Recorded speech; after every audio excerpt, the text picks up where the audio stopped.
जी, राजकुमार पटेल जी, जयकरण वर्मा जी, जितेंद्र सिंह जी और मुकीम पूर्व सांसद और कमल किशोर कमांडो पूर्व सांसद और हमारे जो यहाँ के विधायक भी है और अब लोकसभा क्षेत्र महाराजगंज से जो उम्मीदवार ठहरे हैं श्री वीरेंद्र चौधरी जी। भाइयों, मैं कर्नाटक से आता हूं। अक्सर हमारे पास हिंदी कम बोली जाती है और कम समझते हैं। उस इलाके से मैं आ रहा हूं और मैं आपको अपने ही दक्षिणी हिंदी में बात करूंगा और उससे थोड़ा कुछ आपको फर्क भी महसूस हुआ तो शायद उसका अर्थ तो समझ ही जाएंगे। आज महाराजगंज का देश इतिहास में विशेष स्थान है। इसी जिले में भगवान बुद्ध की ननियाल रही है ना? अभी आपको भी मालूम नहीं पक्का। ये लोकोलीय गणतंत्र जो 700 बीसी और 500 बीसी के बीच इस इलाका एक खुद को अपना ही गणतंत्र यहाँ पर होता था, जिसको बाकी के लोग छाती पे हाथ रख के बोलते हैं कि हमारे देश में बहुत दिन से 2600 पहले ये भारतीय गणतंत्र था। वो था, इस इलाके में था, इस एरिया में था और बुद्ध के स्थान पर था।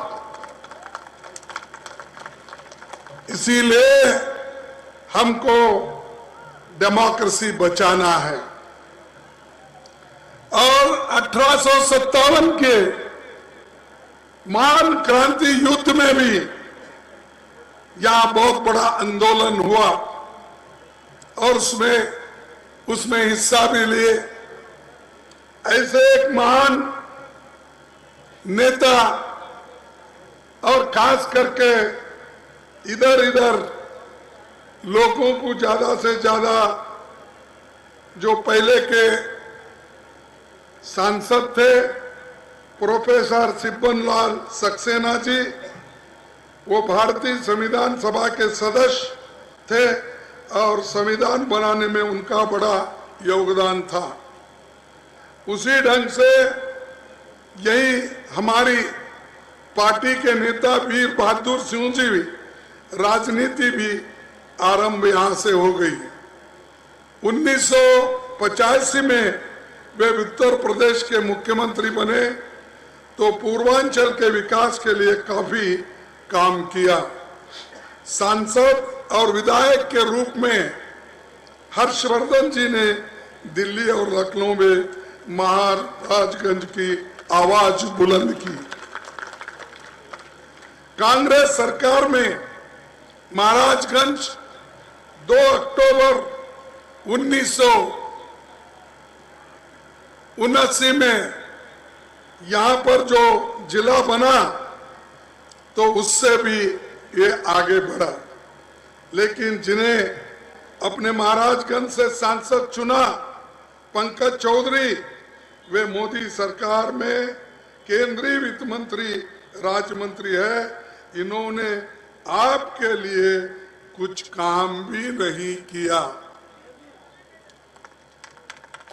नेपाल के साथ सादा बॉर्डर होने के कारण ये जिला राजनीतिक लिहाज से अहम है।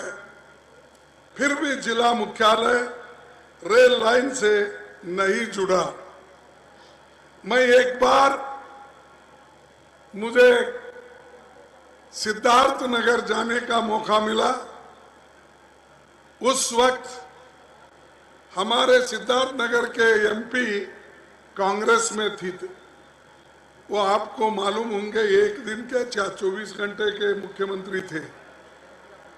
हाँ, जगदम्बा पाल। अब वो हमारे से छोड़ के चले गए और उसमें शामिल हो गए। मोदी के साथ खूब वो मिलते हैं, उनकी तारीफ करते हैं पार्लियामेंट में। लेकिन उस एरिया में अगर रेलवे लाइन को किसी ने जोड़ा और 3-4 रेलवे स्टेशन किसी ने दुरुस्त किया, वो मल्लिकार्जुन खड़गे ने करके दिया। इसीलिए करके दिया, वहां पर जो गौतम बुद्ध के शिष्य उनको देखने के लिए जिनकी आस्था है, उसमें जो भक्ति रखते हैं, उनको लुम्बिनी पहुंचने के लिए हमने तीनों रेलवे स्टेशन करके हमने दिया और हम खुद आकर उसका उद्घाटन भी किया।